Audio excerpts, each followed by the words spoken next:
What my obedience to God costs other people. January 11th. They laid hold upon one Simon, and on him they laid the cross. Luke 23:26.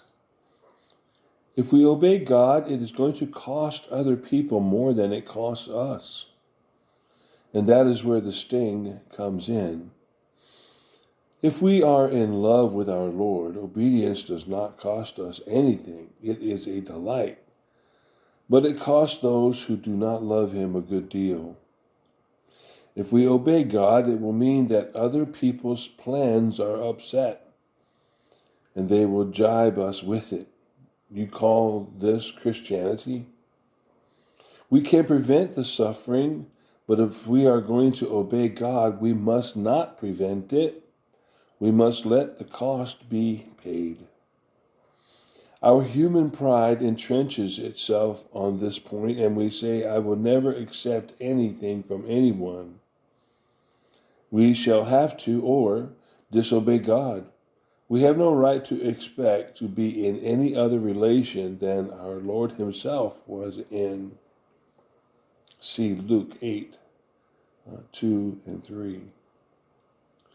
Stagnation in spiritual life comes when we say we will bear the whole thing ourselves. We cannot. We are so involved in the universal purposes of God that immediately we obey God, others are affected. Are we going to remain loyal in our obedience to God and go through the humiliation of refusing to be independent? Or are we going to take the other line and say, I will not cost other people suffering?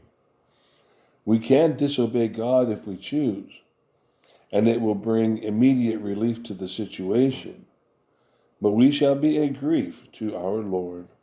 Whereas if we obey God, he will look after those who have been pressed into the consequences of our obedience.